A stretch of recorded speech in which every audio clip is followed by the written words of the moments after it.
Hey guys, how's it going? Master Cal here, and today I'm going to be doing the 11th video of my 2021 NFL offseason preview series for the New York Giants. The Giants started off pretty poorly in 2020 as a lot of the same issues from 2019 were there.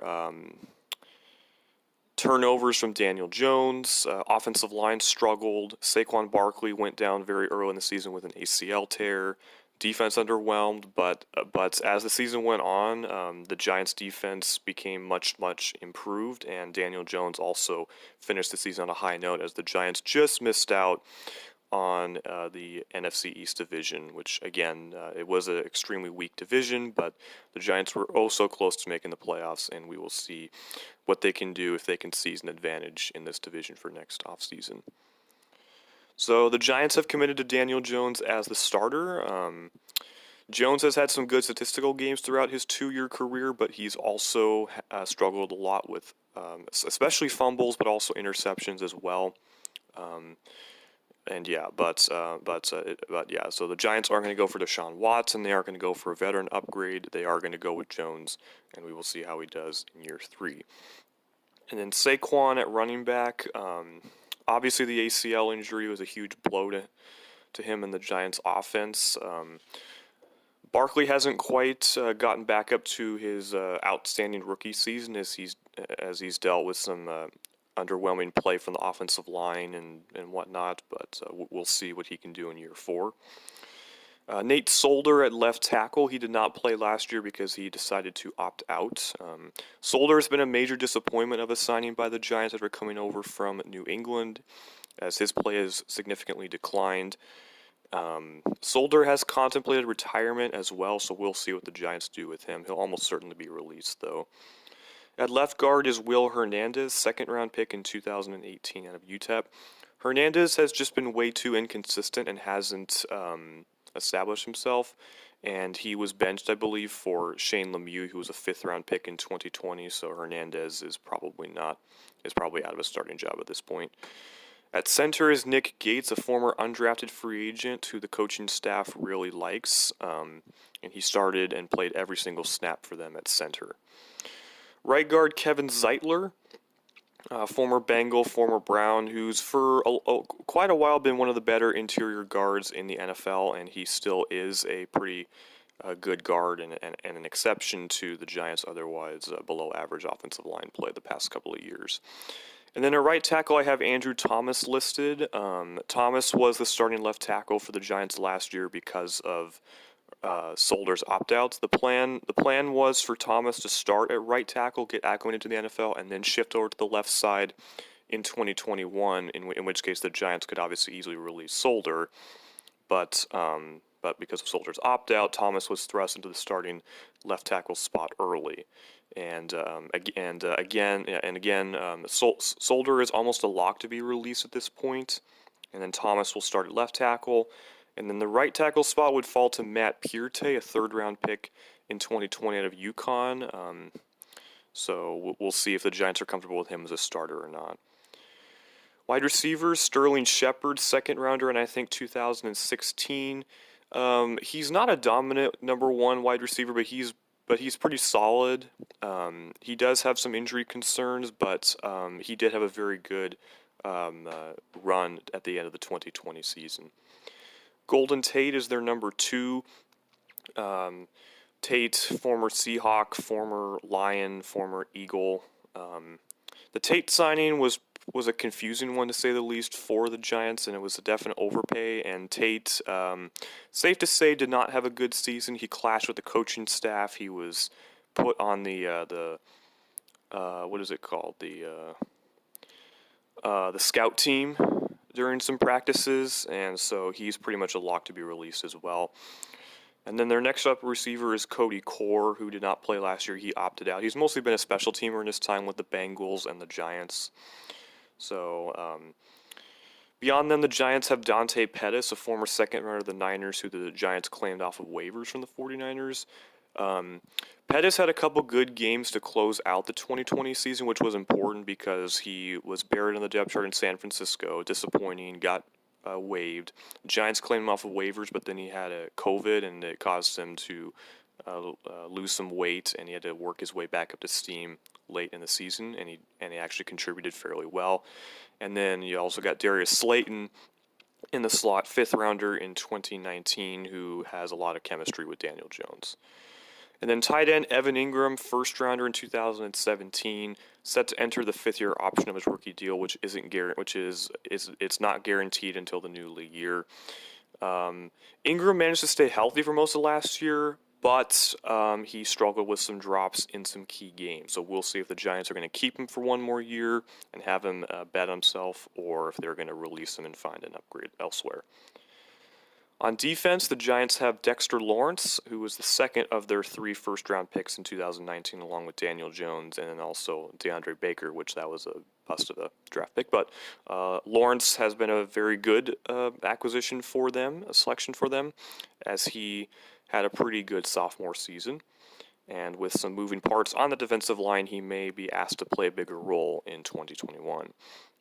Defensive tackle is B.J. Hill, who saw more playing time earlier in his career, but didn't see as much playing time last year.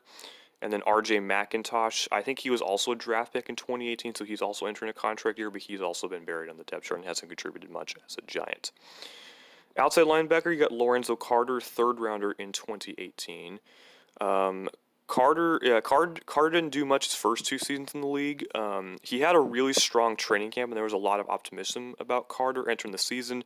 Unfortunately, he got injured, I think, like 5 or 6 weeks into the season, so a potential breakout season was stalled, and we will see if he can pick up where he left off and potentially have a good contract year. Inside linebacker number 1 is Blake Martinez. The Giants signed him to a 3-year deal in free agency last year, coming over from the Green Bay Packers, and he had a productive year for them. Next to them is David Mayo, a former Panther, former, I think, 49er as well. Mayo was picked up off the scrap heap by the Giants in 2019, and he actually played pretty well for them. He re-signed on a 3-year deal, but Mayo missed time due to an injury at the beginning of the season and then lost playing time to younger options down the stretch. Next to him, off the edge, is Oshani Ximenez, a 3rd rounder in 2019 out of Old Dominion. Ximenez was kind of buried on the depth chart behind other options at pass rusher for the Giants last year, after he played a significant amount in his rookie season. At cornerback, the top guy is James Bradbury, former Carolina Panther. He also signed a 3-year deal with the Giants this past season, a free agent. Bradbury had an excellent season and was one of the best cornerbacks in the league last year, so one of the few signings by Giants GM Dave Gettleman that actually panned out. Yeah. Unfortunately, the other cornerback play of the Giants have was not very good, as Isaac Yiadom was not able to establish a starting role for himself. He was picked up at the beginning of the season in a small trade with the Denver Broncos, but he struggled. In the slot, I have Logan Ryan listed in the slot, as he's played both slot corner and safety in his time in the league. I believe he's going to be used more as a safety in this Giants defense. Obviously, he's been with the Patriots. He's been with the Titans as well. He was kind of a late signing by the Giants, and he played well enough that he got himself a 3-year extension from New York. Darnay Holmes, I think, is the favorite to see slot cornerback time, 4th-round pick in 2020 out of UCLA, who showed promise. Safety, you got Jabril Peppers. Peppers was a 1st-rounder by the Cleveland Browns in 2017, and he was traded alongside Kevin Zeitler to the Giants in that trade that saw Odell Beckham Jr. and Olivier Vernon go to Cleveland. And Peppers hasn't had that breakout year yet. They're still kind of waiting for him to break out, and it's very possible that if Logan Ryan sees some more time at safety, that the Giants could end up releasing or trying to trade Peppers, who his 5th-year option also isn't fully guaranteed, like Evan Ingram's, until March 17th. And then the other safety is Xavier McKinney, who was a 2nd-rounder in 2020 out of Alabama. He had a meniscus injury in the early in the offseason that caused him to miss, I think, about two-thirds of the season, and he played well in the final stretch of the season, so we'll see what he can do in his 2nd season. Giants long snapper for most of last year is a free agent. They did sign Carson Tinker, who was on their practice squad for a lot of the season, to a futures deal. I think he was formerly of the Jaguars.